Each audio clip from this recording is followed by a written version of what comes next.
Hi, welcome to this lecture on mathematical methods for biologists. We have been studying how to integrate a function. Given slope, how to compute the function itself.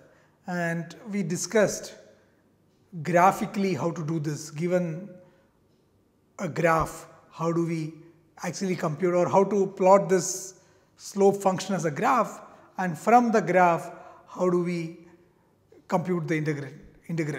So this is something that we discussed. Today we will discuss more examples of integration. So the thing today is integration, more examples. So the question we would discuss, for example, how do we integrate odd functions and product of two functions, etc. These questions we will try to answer in this one lecture. So we talked about definite integral. We talked about if you have a function 2, which is your function, integral 0 to 1 to x is nothing but plotting the function 2, which is a constant function which is in the red, and take the area from 0 to 1. That's what we learned. And we also said that instead of this, if you have a function which is a straight line, which is like function is x, then if you want to integrate 0 to 2x dx, you plot this function x first, mark the area between 0 and 2, and this area would be the integral, and for which the answer would be 2 in this particular case.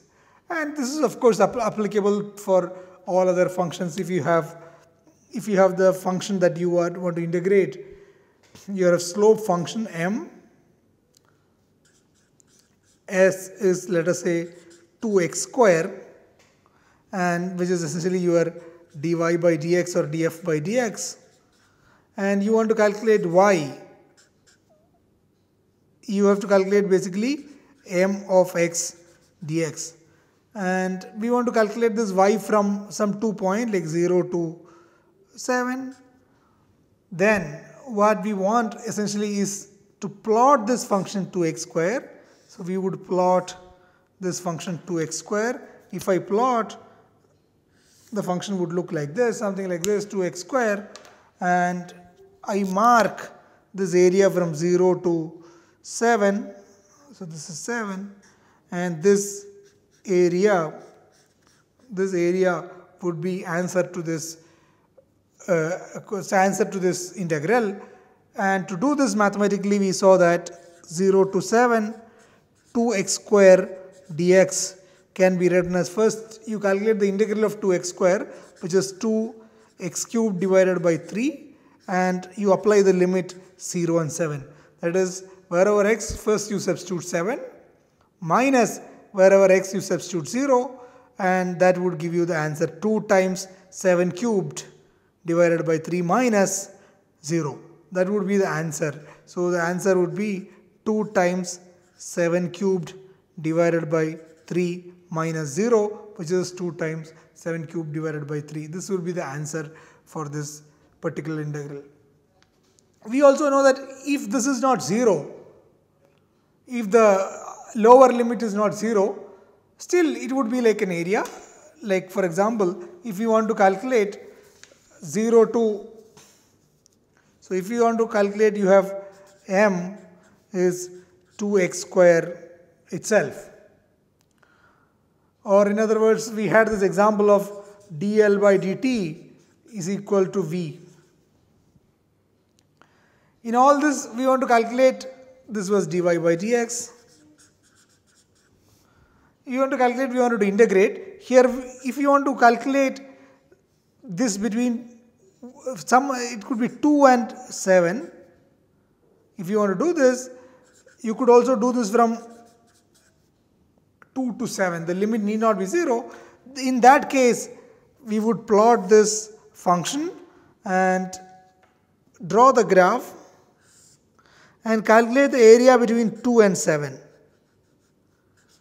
So only this area we would calculate, which is the area between 2 and 7. Similarly, if you want to calculate the length, so here we could calculate length as a function of time. So if you want to know that what is the length at 10 given the length at 3, what is the length at 10 minutes given this 3, we would basically calculate the area between 3 and 10. So this is 3 and 10, and this would be integral velocity v dt 3 to 10. And here also we would apply the limit 7 and 2 and we would get this answer.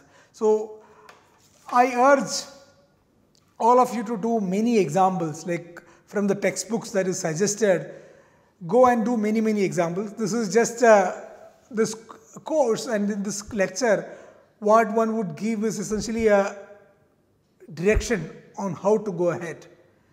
One has to do many examples, since we say, as we said, that since mathematics is like learning a language, we have to keep speaking, and we might, when we learn a new language, we would speak and we would make mistakes, which is okay, but only when you keep speaking that language again and again and again, you will learn how to speak it properly.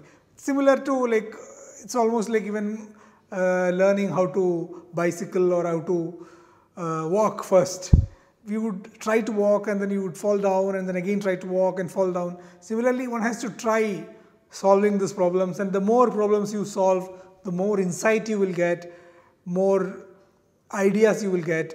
So for the completion of this course, I suggest, or I urge you to go ahead and read textbooks suggested and popular textbooks in mathematics. Read them, do and solve as many problems as you can. And it is important to solve these problems, many problems. Reading many books, it's important to read books. Please do read as many books as you can. And some books you may not understand everything, which is okay. But whatever the parts you understand, you should read it, think about it, sit, go to your room, close it and sit and think about what you read. It's important to think. As much time you read, you would also want to think, and only then you will realize and you will understand things. So think about what you read physically, from the graph point of view, how is it graphically, what are the examples, do think about them. Also solve many problems. Only then you will be able to master the subject, you will be able to answer, you will be able to understand and apply this idea to some other field. So these are the simple ways of doing integral. Now obvious question would be, what happens if there is a negative part? So we would go to this example. Imagine something like this. Like we had this function x, so this is a straight line. We have, if we want to calculate area of this -1 to +1, right? So we would, let us think about this example, which is a straight line function, y is equal to x. So let us take our function is, our slope function m is x itself. And so our dy by dx is x itself. And we know, of course, the answer to this integral, everything we know. What we want to now calculate is integral of this function from -1 to +1. So what we want to calculate integral of this -1 to +1 x dx. This we want to calculate. From the method we learnt, we know that we can calculate the integral of this, and which is x squared divided by 2. Integral x is x squared divided by 2. Then apply the limit -1 to +1. How do we apply the limit? Apply the limit would mean wherever x you substitute 1, the upper limit first. So wherever x, first substitute the upper limit, which is 1. So which is 1 square divided by 2, minus substitute the lower limit. The lower limit is -1. So -1 square divided by 2. What is this? This is 1 square divided by 2 minus, this is half, and this is also half. So this is half minus half, the answer is 0. So the answer to this is 0. So we know that -1 to 1, integral x dx, the answer is 0. Now if we calculate the area, if you think about the area, so let us draw the function here. So let us draw this function. Let us think about the same thing in terms of area, and how do we understand this. So what we have, what we want, we have integral minus 1 to 1 x dx, which is x square by 2 limit minus 1 to 1, which is 1 square by 2 minus 1 square by 2, and which is 0. Now if you think of this as area, we have this function x dx. So the function is basically function is x, and x is a straight line function. So this is the function, and we want to calculate the area. So area from minus 1 to plus 1. So this is minus 1, this is plus 1. So we want to calculate area between minus 1 to plus 1. So how do we do that, and what is the answer we would get? So let us do this. So let us calculate the area here. So this is the shaded area here.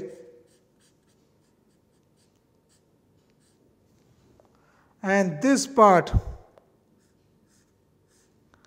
is the shaded area.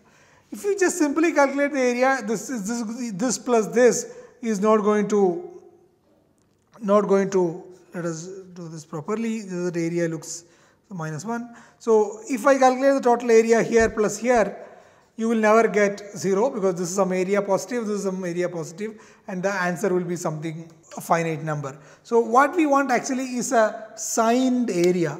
So there has to be a signed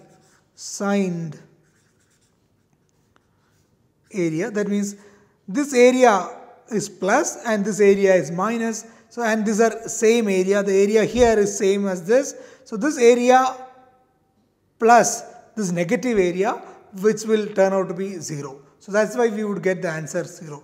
In other words, what we want is integral f dx, and the function is positive here and the function is negative here. So if I take dx and multiply this function, you would get positive here and you would get negative here. Dx, if you take the dx as a small interval, 0.1, 0.2, 0.3, and the function here is positive and function is negative, this would turn out to be positive and this would turn out to be negative. How this happened? Let us see this little bit more carefully.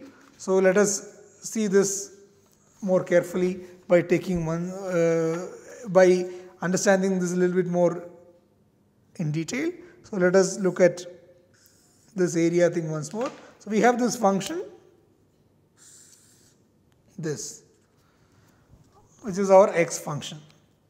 Now we wanted to calculate area between 2 points, which is somewhere here and somewhere here. So we have this 2 points somewhere here. So roughly here. So this is minus 1 and this is plus 1. Now when we want to calculate area, what we would do is divide this into small intervals dx. So I will take dx between 0 and 1, I would take this into 5 intervals. So 0 to 0.2, 0.2 to 0.4, 0.4 to 0.6 and 0.8. So 0.2, 0.4, 0.6, 0.8, 1. So 0 to 0.2, so my dx is 0.2. Here also I would do this 0.2, 0.4, 0.6, 0.8, and this is my 1, let us say. So this is minus 0.2 minus negative 0.4 and 0.6 and 0.8 and this is 0.2, 0.4, 0.6, 0.8 and 1. So I divide these into small boxes, each having interval dx 0.2. Now if I calculate the area here, which is this area first, so let us calculate this area first. What we want? You want the y value, the function value, times this area. So what we want? We want function times, we want the function which is a positive number times dx1, which is the first interval, which is 0.2. So the interval is 0.2, the function value is positive, so this will be a positive number. Let us now take the corresponding this part. The interval is 0.2 itself. Here also the dx is 0.2, but the function is negative. So here the function times dx in this side, dx to the negative side, let me call it dx minus 1 if I like. Here this function is a negative number, here is a negative function. So here if I take the value here, the value at 0.2 is 0.2 itself, but here this is minus 0.2. So this would be 0.2 times 0.2. The function value is 0.2, interval is 0.2, and you would get an answer which is 0.04. Here this is 0.2 is the interval, the function is minus 0.2. So the answer will be minus 0.04, and the sum of this would cancel out. Similarly here if I take here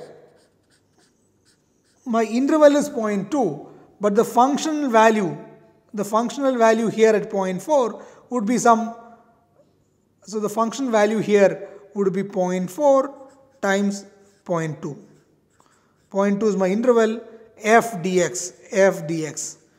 My function, so here the function is positive, interval is positive. Here the function is negative, interval is the same.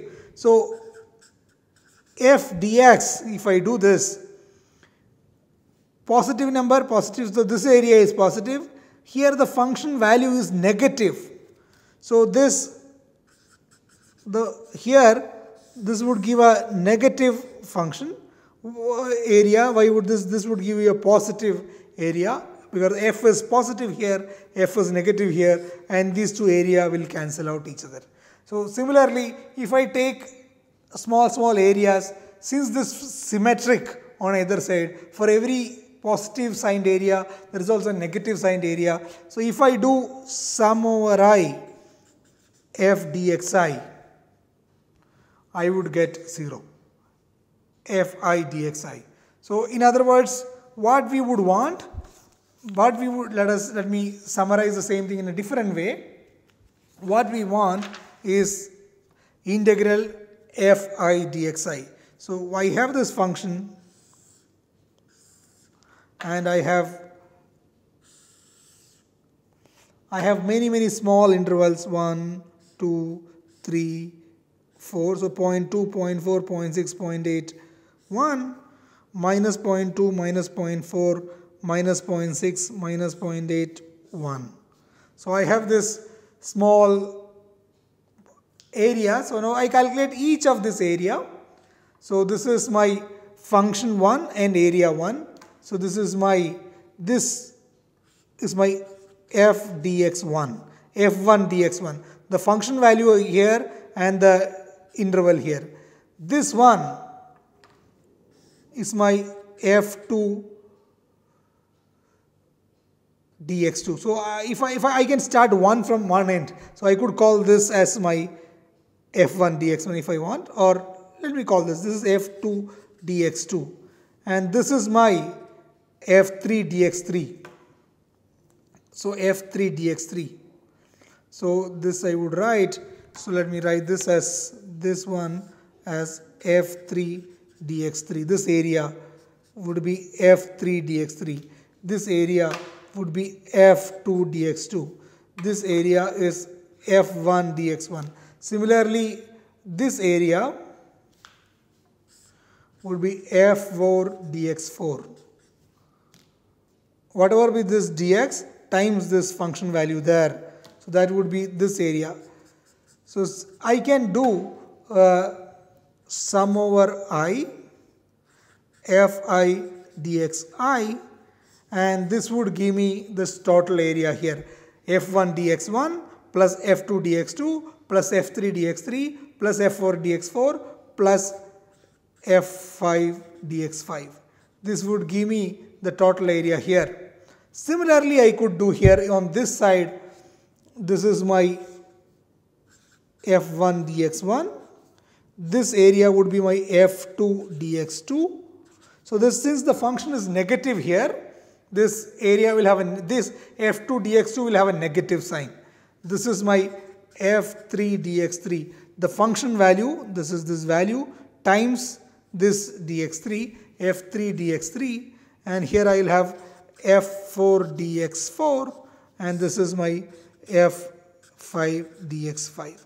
So if I calculate f1 dx1, the function here, which is this value times the area value, the width here, the function value here, whatever with that negative value, the function value here, times the dx2, which is this width, this function value times this width, this function value times this width. If I divide this into small areas and again do here sum over I, fi dxi, I would get an area which is negative, and this total area would cancel out and one would get 0.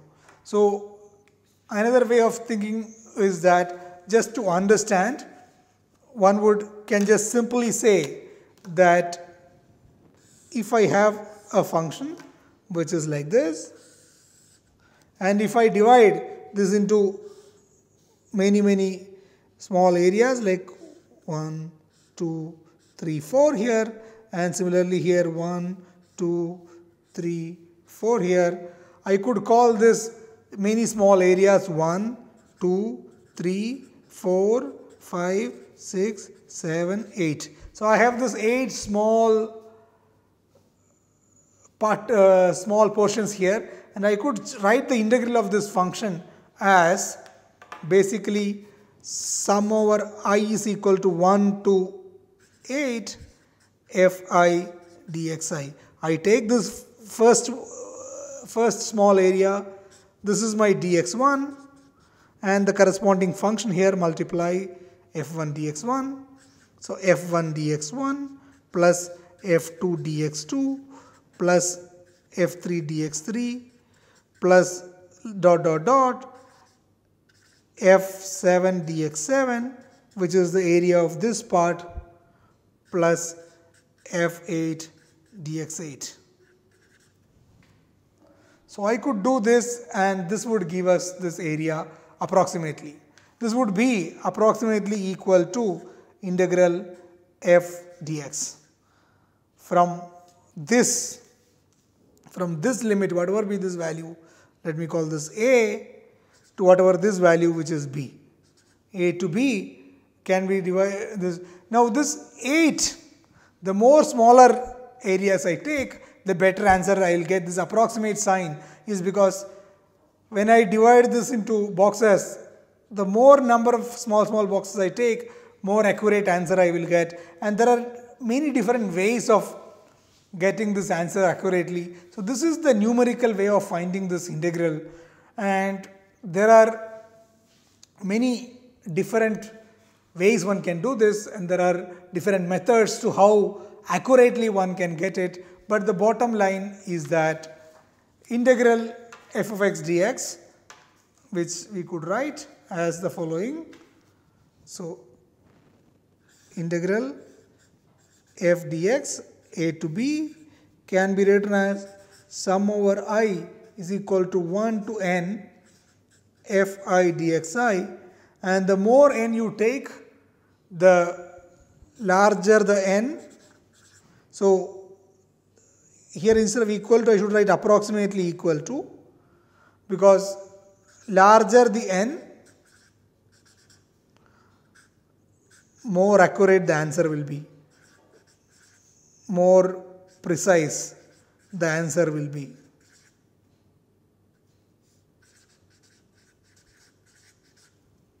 So this is something that we would want to know, that we can calculate this area like this. Now this need not be for a function like this. We could think of some function, let us say, which is integral sine x dx. So let us say our function is sine x dx.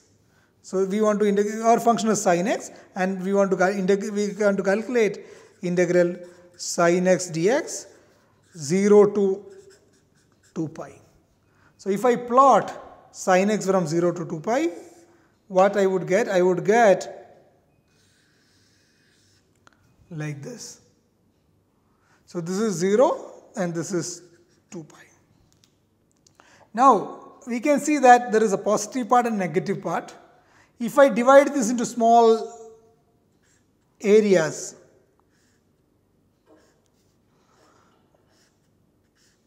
one would see that whatever be this value, there will be a corresponding equal negative value here. So therefore, if I just, for example, this is 1 and this is minus 1. So this point is pi. So pi plus delta value is same as pi minus delta. The only difference is on a sign, right? So sine x is symmetric around this point. Therefore, this area will be positive and this area will be negative but equally negative. Therefore, this answer will be 0 because there will be two signed areas, positive and negative. They will cancel each other and this answer you would get 0. Think about it, do this yourself and convince yourself that this is 0. And this is true for all odd functions. So this is also true for all odd functions, which we would see. Let us see that if you have a function, what is an odd function? If you have a function which is f of x is equal to minus f of minus x. If your f of minus x is equal to minus f of x. If you have f of minus x is just take f of x and minus f of x. What is the example? So let us take an example which is x e power minus x square. This is our function. This is our f of x. What is f of minus x? So where I minus x e power minus x square is x square itself. So this is. So here f of minus x, which is this, is f of x with a minus sign. So this is an odd function.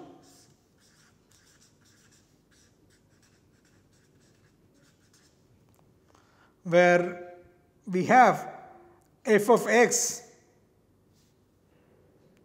take the f of x and put a minus sign, you will get f of minus x. So such integral, for example, from minus infinity to infinity, so minus infinity to infinity, x e power minus x square dx would be 0, because if I plot it for every positive x value, there will be an equivalent negative x value with an opposite sign. So these two are equal up to a sign.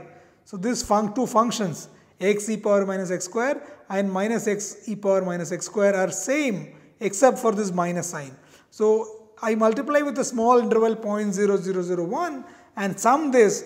For every positive value I will get a negative value and this would cancel. So convince yourself, plot this function x e power minus x square and convince yourself that this answer would be 0 from minus 1 to plus 1, minus infinity to plus infinity, or any minus a interval to corresponding minus plus a interval. So in general, any minus a interval to plus a interval, this answer will be 0. So to summarize, we learned a few things. We learned that if we graphically compute this integral for odd functions, that is functions which is negative part and positive part, when they are equal, then you would get 0. And more important lesson we learned is that integral is a sum of signed area. So the two lessons, very important lessons to take away is this, that is integral f of x dx can be written as sum over I fi dxi. This is one important lesson. And we learned that signed area, if we calculate, you will get the integral. The sine, you have to put sine and area. These are the two takeaway summary lessons, and with this we will stop this lecture and see you in the next lecture.